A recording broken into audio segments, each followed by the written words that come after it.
This segment of Invent America TV is brought to you by the law offices of R.P. Baraska. RPB law offices have been bringing corporate-level legal expertise to the independent inventor community for more than 20 years. For all your inventing legal needs, trust rpblawoffices.com. Welcome, America, the Invent America show, where America invents. I want to welcome all of you. Don't forget, we are streaming live on the World Wide Web at hometalkusa.com. And check us out. And if you want to learn a little bit about the Invent America show, Made in America, HomeTalk, that is the website. But we constantly stream around the clock. And now I'd like to welcome my partner in crime, the co-host, the Inventor Lady herself, Miss Rita Crompton. Miss Rita, glad to have you. Hello there. It is nice to be here. How is everybody? Yeah, everybody's sitting out here enjoying themselves, just waiting for the star attraction to make an appearance. So, but Rita, a lot going on. You know, Invent America is expanding all across the country because, as you say, America always invents. And we have a whole bunch of new audience that's tuning in that might not be familiar with the show. And maybe you could just do a little, I don't know, Rita's Digest version, a little bit about Invent America, what they can expect. And I do want to talk about a continuing conversation that we've been having about leverage. And I know we've been talking about that. So that'd be a continuation for our audience that tunes in every week. But give them a little insight on Invent America and a little bit about the show. Well, you are exactly right. Americans have been inventing since we set sail to land, on this continent. Because if, something on the ship broke and they didn't fix it, everybody died. And that wasn't any fun. So people learned how to be, pretty, efficient in fixing things. Same thing with the wagon trains. And so it's amazing how many, patents were filed. And they started filing patents in America in 1790. So it's been around for a long time. And, the independent inventor has given us some of the best products that we know. And so it's really fun to watch some of these guys come up with these new ideas and say, wow, why didn't we have that 50 years ago? And it's wonderful because they're working the jobs. They see what needs to be done. They find out, the one gentleman we've had on before, he was in a restroom and somebody says, oh, I know how to fix that. And the guy goes, holy cow, man. Yep. And so you never know. But then watching the inventors fight the battle, it is a fight. It's hard to get there. And then it's like, all right, well, you got your patent filed and you got the prototypes working. Now what? And so when we can help let consumers know those cool products coming down the pike, and we can help inventors avoid making some of the terrible mistakes, that makes a difference. It gets consumers aware. It helps inventors. So we get to help both sides. It's wonderful. And you do that by laying out that blueprint that we keep talking about each week to make it easy for new inventors. Because I tell you, if we would have had that education information a long time ago, we wouldn't have made a lot of mistakes we made. But we learn through trial and error. We learn by the process, the economy, the system, constantly changing, rules changing, but you got to keep evolving. And that's, even though we talk about the basics, now we're starting to expand into this I guess I want to say this ever-changing world we're living in. Does that make sense? Absolutely. Change is one of those things it's coming. Change is always coming. And you can either, figure out how to deal with it, or it just runs you over because it's coming, whether you like it or not. So when we look at how things change, things have changed so much in making prototypes. I mean, it used to be 20 years ago, it would cost 10 grand to make a prototype. Now it costs a few hundreds with the rapid prototype machine. So that's an improvement because now you can test it, you can try it and say, oh, this needs to be a little bigger. This needs to be a little bit smaller. We need to use this kind of material. So that has gotten much more efficient. Some of the things that people use for their patent filing, pros say no way. That is something you should never, ever do yourself. Just, shoot yourself in the foot. Why don't you? It's a lot faster. And so there's, things that, we've learned are good help and things that we have learned are bad help. And, when we can say, okay, this one's a good one and that's a bad one, don't go there. There's so many predators in the field. And when we can say, this group is a predator group, don't go there. Crowdfunding, when it started 20 years ago, it was a wonderful tool, and it has become very, very predatory.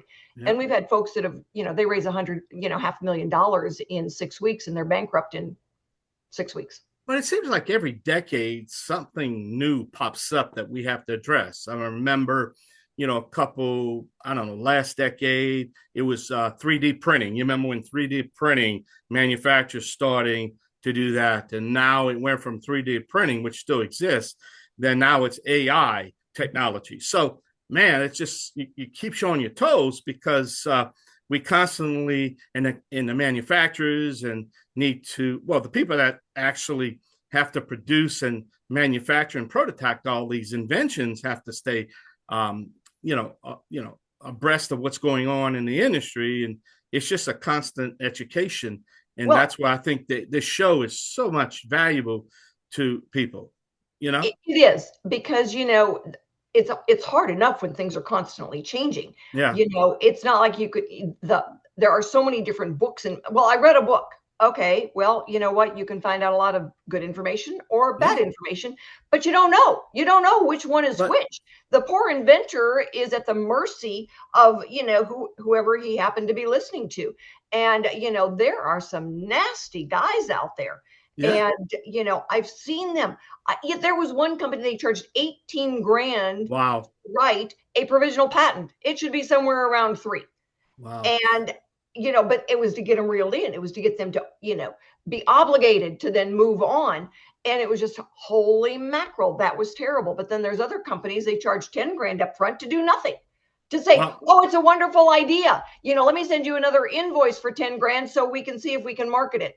And, it's crazy. Well, and so all we can do is say, okay, here's our inventors. Here's the new products. What did you, Mr. Inventor, learn the hard way and can share with our listeners? Well, we talk about the changing of time. So I'm going to go back 250 years ago. And you mentioned something about patents. Our greatest, and some of you might not know, and I just found out that a couple of days ago, our greatest diplomat, one of the founding fathers of this country, a man that had over 1,100 inventions, Benjamin Franklin. I found out something I did not know, that not one of his products were patented. Didn't patent nothing. And it got me to thinking about that. Boy, we're living in a great time, because if he felt that his inventions and his should just be shared by everyone. But boy, we've changed from that, didn't we? Just think if this guy, I think he would have been the first trillionaire. Besides Musk. Probably. Yeah. 1,100 inventions. I mean, yeah. So we try to tell you, as great a mind that Benjamin Franklin was, he did a no. Yeah. Well, and the thing is that, it's like Thomas Edison is accused of stealing ideas. Yeah. No, he was the one that marketed the ideas. Two different animals. You can make it, but if you can't sell it, you're going to, not make any money. And it can be the coolest thing, but holy moly, you got to be able to market it and sell it. Yeah. Nobody puts money in your pocket. They would go to him, and he would be the end consultant to say, put it all together, this raw clay. And he had the brain power to put it together. Tell us about our guest. We only got a couple minutes. Let's tell our audience about the show. Chad Reeves works in the field he invented in. Go, Chad. And, it's, I live in the forest. Okay. And, we want to know this can be used on multiple different things, because everybody I've told about it is thinking, oh my God, this is so cool. So it's a very cool idea, and it makes it so much easier. You've got an HVAC, you've got a water heater, you've got something that breaks. Okay. I bought my house. I didn't install any of those things, but I could scan now a code that will allow me to say, oh, this is how long the warranty is good for. This is who's going to be servicing it. This is the part that needs to be fixed. Holy mackerel. And Chad is the one that came up with that process of being able to figure out, tell somebody what's going on. All right. Well, we're going to have to take a short break. Got to pay some bills. We're going to hear from some of our great sponsors right here on the Invent America Show on the King's Broadcasting Network. Stay with us with our first guest, Mr. Chad Reeves. We're going to be right back. Y'all come back now, you hear? This segment of Invent America TV is brought to you by SearchQuest Patent Search. SearchQuest provides for a comprehensive patent search that searches the entire world and not just the U.S. Patent Office. Make sure that before you spend those big bucks having a patent written, you've done your due diligence by getting a comprehensive patent search. Use SearchQuestPatents.com for all your patent search needs. They scour the world for you. Welcome back, America. This is the Invent America show right here on the King's Broadcasting Network. I want to welcome all of you that's just tuning in. Don't forget, we do stream live each week, every week at HomeTalkUSA.com. Just click the website to the different links if you want to listen to the Made in America show, which is coming up the next hour, or Invent America, Home Talk. Some of the very best of home improvement information, education, about inventors. We cover everything. All the gamut is covered here on this show. And my guest for this segment is Chad Reeves. He's got a very cool new home improvement step that will make life so much easier for everybody buying a new appliance, or if you've got an old one like I do. So Chad, HVAC passport. Tell everybody about yourself and tell everybody about your invention. I'm Chad, and thanks for having me. I've invented the HVAC passport. It's a digital identity and lifetime record for HVAC, refrigeration, appliance equipment.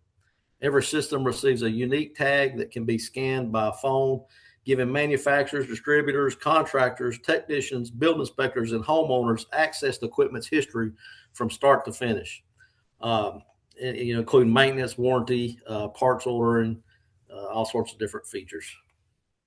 Okay, so give us your background. I mean, it's not like you woke up one day and said, I think I'll do this. No, I own a heating and air business, two of them, and I've been in heating and air since 2007. And seeing the frustration, that's the main appliance or equipment, seeing the frustration in the field with, manufacturers, with distributor branches, with homeowners, with contractors and secretaries. And it just kind of, pieced it together in my brain, how to put all that together. And, each one of them had a lot of issues. And this way there's a flow. It's right there. Takes a few minutes or a few seconds, depends, which feature, and it's all in one. And I just kind of step, put it together and pieced it together with the software builder, and just it evolved. Okay, so you did hire somebody that was going to help you build the software. Yes, the software part. Yes, I took my idea and basically told him what I wanted to do, and kind of drew pictures and had many meetings, and went over what he did, made changes, and pieced it all together, and we have it up and running. So you've got kind of two parts to it, where you've got new equipment and it comes then with the QR code on it. And so what does this tell, a homeowner? It's like all of a sudden, the HVAC stops working. What does it tell them? Well, so, one of the main things is for the homeowner side of it. So there's different things for each person. For the homeowner side of it, they can, if their system quits working, one feature I really like for a homeowner, they can just go out and scan it, or hit an app, or hit the QR code, and basically, type in a message, send service right away. Whoever their contractor is, or installed it, or whoever they bought from, it'll send a message right to them instantly, and they can respond and send somebody right out. When a technician gets out there, they can log everything that's happened, look at how many days are left on the warranty.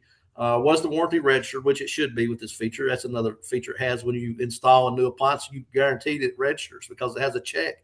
If it's not registered, then it'll check, send a message to everybody. Why is this not registered? Because, so much is lost in the warranty process and not getting registered and fraud and so forth.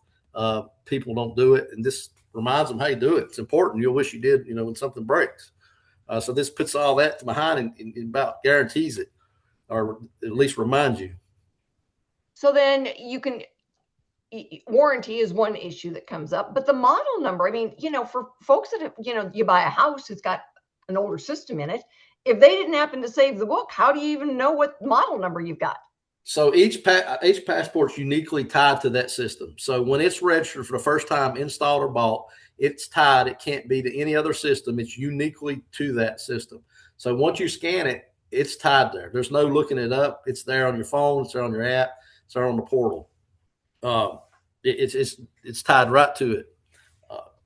So then, all right. So like for somebody who's got older appliances, how do they use this moving forward? So that's the retro part. So that's if you've already have something. The retro is actually a physical part that goes with it. I call it a passport tag. We have those. Basically, your service guy, your company comes out, or if you're a homeowner and want to register it like a major appliance, but I speak more on the HVAC side of it. He puts that on there, he registers the model serial number, it's tied in, it can't be overlapped. Same thing. If it breaks later or any information at that point going forward will definitely go in.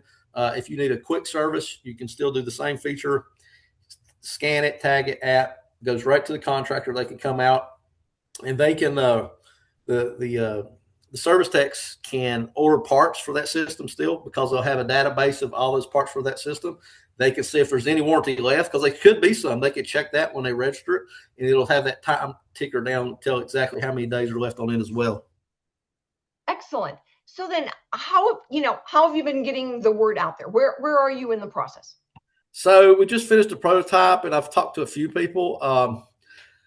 So I've got a lot of opinions and interviews from lower end manufacturer people, and then also contractors and secretaries and technicians and homeowners, and it's all good. So I'm just getting started. I'm having a little frustration of, getting to the top where I'd like for this thing to go to manufacturers, because it's so much easier if it comes out of the gate to it. I hadn't really tried yet. I'm thinking about, as far as the retro part of it, it's a different area, two different things, but starting it out for manufacturers would be ideal because, it starts from the top and everybody can use it all the way down instead of getting in the middle. We need them both, but manufacturers is what, my goal is first. So most of the time, all right, when we look at a licensing deal, we want to go to somebody who's going to then license it to everybody and not just one manufacturer. So that, it's all about the numbers, right? And so, if it comes down to the point where it's only one, okay, that's the way it goes. But if we can get them all, man, that's a big deal. And that way, then everybody can, be using it. So when we come back, we're going to go ahead and ask you a few more questions. We always enjoy the process that you have gone through to get where you are now. So we'll ask them about that. But in the meantime, if you're out there and you are an inventor or an inventor who needs some help, have them get in touch. We love to tell the stories. So stick with us, everybody. We will be right back after we go and pay a few bills. If you're an inventor or an inventor out there who would just like to be able to have a conversation with other inventors, join the Inventors Roundtable. It's free. The meetings are virtual, so you can be anywhere in America and talk to another inventor. And for a lot of folks out there, understanding the process, being able to ask questions, getting good service provider information is critical to the inventing process. So, got questions? Want to join? It's free. inventorsroundtable.org. And thank you so much for being with us for this segment of Invent America, because America invents. We have been doing it for a long time, and we will continue into the future as long as possible. This segment is brought to you by RPB Law Offices. RPB Law Offices has been bringing corporate level legal expertise to the independent inventor community for more than 20 years. So for all of your inventing legal needs, trust rpblawoffices.com. And you know what? Shoot me an email if you need their contact, and I will put you in contact with the senior attorney. Not a problem. Anyway, my guest for this segment is Chad Reeves, and Chad is the inventor of the HVAC R passport system. Chad, what does the R stand for? Refrigeration. Oh. Commercial refrigeration, but that stands for the refrigeration. Okay. So how else can this technology be used? With other appliances, or in regards to, any appliance, if you really think about it, because you go to Lowe's and does your stuff get registered? Does it get a warranty? Would you like to have an easy way if it breaks down to make contact with whoever's involved there? Anything mechanical that needs service, it can be used for. Okay, so we're looking at the possibility of this being used, say, on a dishwasher, a refrigerator, a freezer, an HVAC system, a new water heater, a new furnace, or like you've got HVAC already, but it's got the ability to step in and help a lot of people anytime something breaks down. Absolutely. That's so cool. All right. So as you were going through these steps and it's like, you've got your wow factor. all right, when, you were in your system, but as you were realizing this could be used in other systems, how many times did you have a wow? A lot, it was a lot, and it made it wide when I was speaking to the patent attorney, to make sure the claims was in there to cover them all. Because, like I said, anything mechanical. I mean, if you think of factories that have maintenance, it can be all pieced together. It streamlines everything so easily.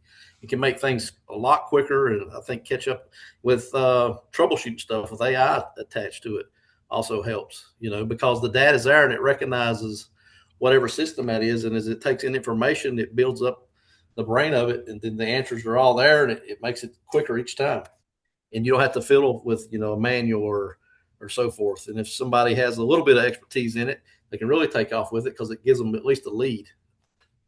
And there's been so many times when I'd say, well, this is what's not working, and they go, well, do you still have warranty? It's like, I don't know.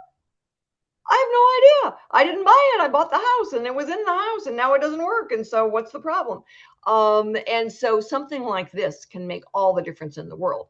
You got a little tag on a refrigerator and you go scan it. It says, whoa, here's the model number. The warranty's all gone and this is who you call. So I think it's wonderful. And so as you've gone out to get the feedback, you've been talking to people, what has the general response been? They all everybody seemed to like it. One, we added the newest feature is the passport checks, what I call it, with one distributor branch. Like, well, what if they still don't register warranty? Because it's such a big deal with the warranty registration. Like I said, people don't do it. It's fraud. Then they want their warranty and the contractors didn't do it.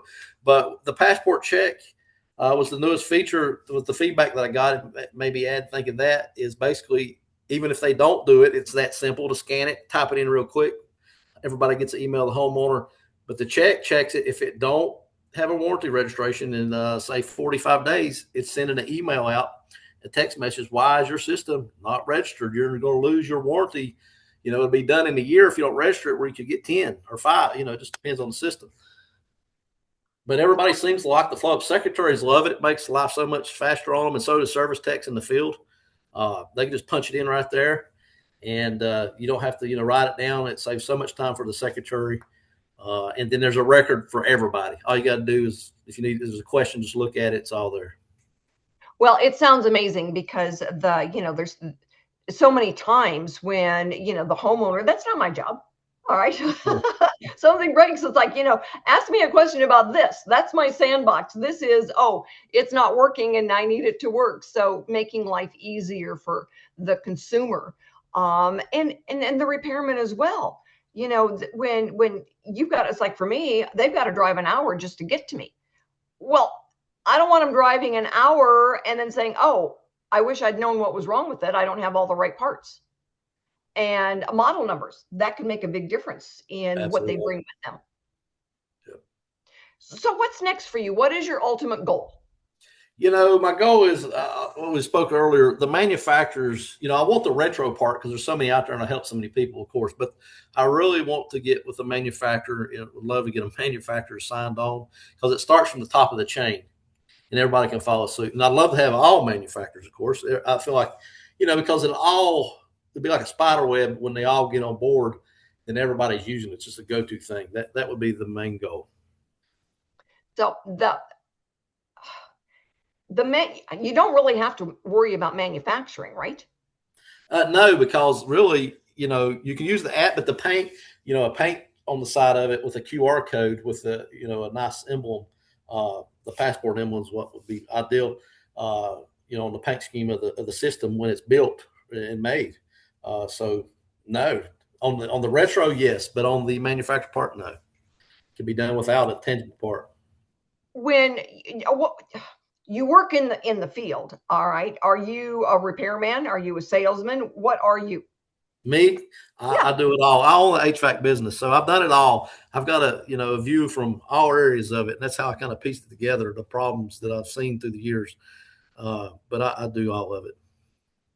All right. So you don't look like a gentleman, who's, you look like a gentleman who's working in the field, not a gentleman who's writing code. Oh, no, I don't write the code. I've got a software guy that he writes good code. So how did you, figure out he can't read your mind. All right. And, I don't think anybody's invented the crystal ball. How did you share with him what you needed it to do? Phew, at the beginning, it was interesting. I looked through a few different guys, and this guy, he was very intellect, and he kind of seemed to, we had good conversation. And at first, it was tough, and he pieced this stuff together. And then we started saying, "Hey, look, we got to meet at least once a week, instead on the phone and all this stuff." And it got better and better. At first, it was like, "Oh, that's pretty close, but we need to tweak this." And it was a lot of tweaking to make the prototype. I mean, a lot of back and forth, but he did well, and it all worked out. And it evolved. It can grow too much, I believe. It grew some. There's some main features that is definitely what we want, but it can keep growing. It's amazing you put concentration on something, how much it evolved. It's interesting because if you're doing a 3D type of prototype, a product, all right, that you touch and feel and put on a store shelf, there's the same kind of tweaking that goes on. All right, it needs to be a little bigger. This part needs to be a little bit smaller. When you're doing a computer app, really, some kind of functioning, it's still got to be tweaked so that it does what you want it to do. It's like you need to make it do it this way instead of that way. And so there's a lot of trial and error. Yes, absolutely. A lot. We do have a tangible part as well, and it has the QR code and the NFC chip tap, and it works. As soon as you tap it, if you got the passcode, it takes you straight to the software portal. Excellent. So as you go through these next steps, one of the things that we always tell inventors is, like, as you were using it and making improvements to it and helping it to evolve, it's like pumping life into your product. So you're always paying attention as you go through and do this. It's not unusual that people will file, multiple patents as they go through the steps and make the improvements to it. Or when you think it's like, holy cow, we could do it this way on this type of product. And though even it changes things a little bit, it gives your intellectual property then extra life because they're only good for 20 years from the date you file. Yeah. So any new exciting versions that you think are coming down the pike? Like I said, adding the passport check was the main one, and then ordering the parts from the field. That's a newer one. Those are the new things. I think, we want to focus on the main features that helps so well and not get spread way too far and put a lot of focus on those to the manufacturers. Good thinking. So, Chad, thanks so much for being with us. We are going to be right back after we go. You're welcome. We'll do it again sometime after we see where you get to in the next few months. So anyway, everybody, stick with us. We will be right back for another segment of Invent America. TrueUp, easiest way to hang your pictures. We all know how stressful picture hanging can get. TrueUp comes with everything you need to level and hang pictures with no damage and no mess. Just peel, apply the adhesive to the back of the TrueUp mount and press firmly. Remove the remaining adhesive. Use the level and press and hold for 3 to 5 seconds to attach the TrueUp mount to your wall with a strong hold.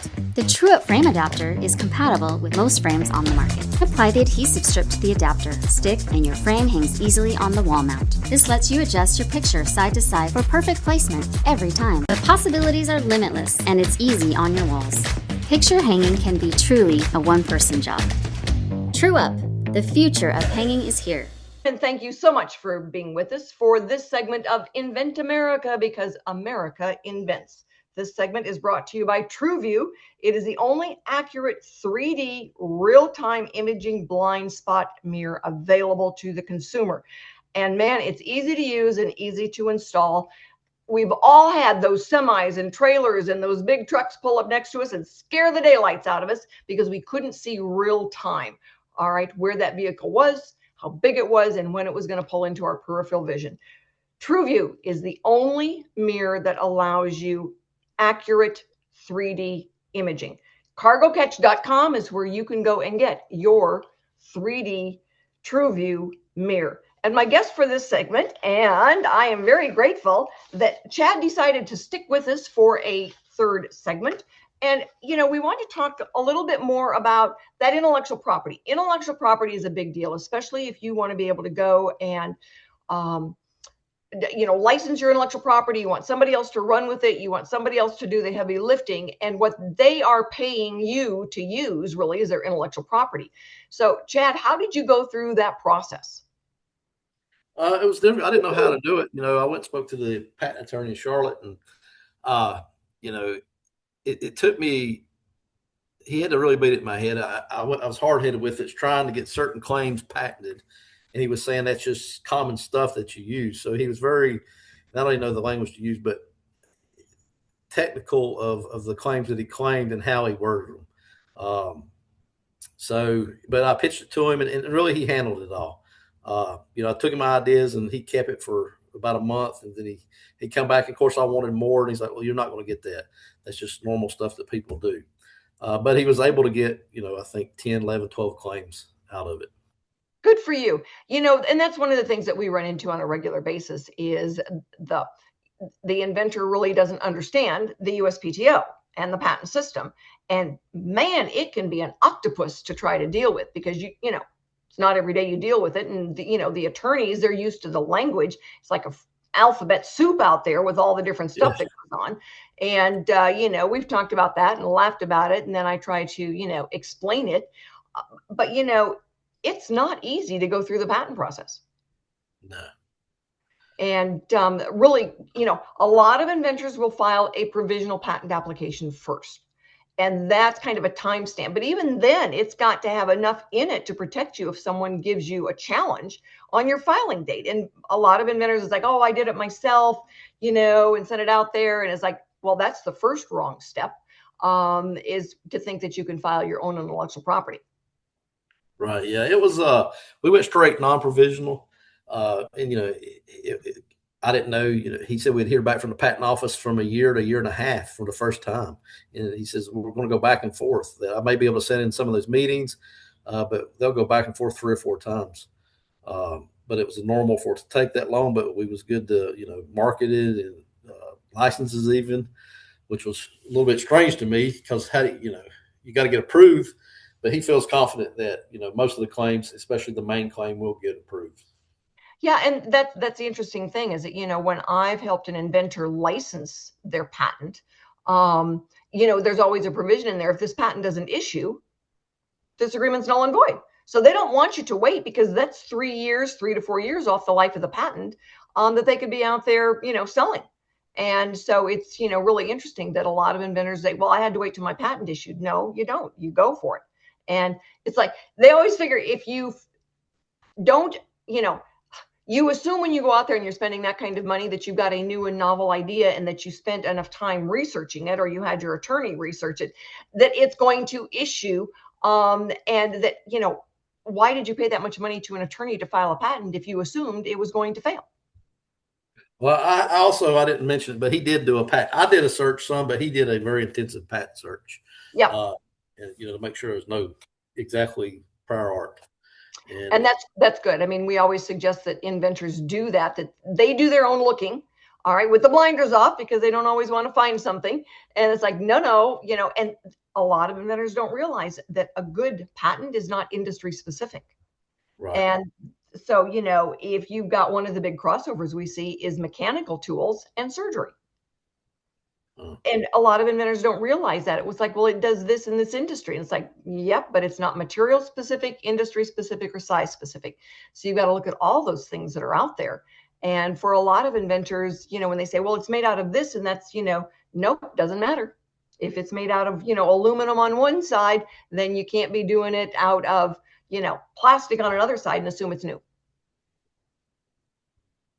So fortunately for you, material isn't really a big idea, because you're dealing with code. Most of it, yes. 90% of it's code. 95% of it's code. Yep. Excellent. Yeah. All right. The big challenges, kind of are ahead of you. It's one thing, you say, I'm going to go file a patent, and it's like you do, and then you get it made so you can use it and prove it. But mount marketing is probably the hardest thing for an inventor to accomplish. I agree. I've tried to make contact. I'm reaching out for people I think can help me do this with licenses. But, there's a couple software companies I feel like I'd love to add this to their software platform that they use in this field. It gives them features that make theirs even, and they're already huge. Incredible. I can't get through the door. I've tried, and I'm going to keep trying. I'm not complaining, but I'll find a way through the door. Eventually we'll get up there. But it's just difficult. Oh, it is. And we are going to see if we can give you a hand doing that. Because really appreciate it. we do on this side of things in our regular day job when we're not doing radio, is we help inventors find the deals so that we can get that product out there. And I know that I told a couple of people I work with about what you're doing, and they're going, holy cow, let's get this done now. So, you're right when you say the feedback has been really good. Thank you. Be awesome. So anyway, thank you so much for being with us today. We are grateful. And everyone, we want to do a big shout out to King Productions, because that is how we make this happen every single week. So thanks everyone for joining us today. We will be back next week with more stories on getting products from mind to market. We will have new inventors and industry experts. So join us and have a wonderful week.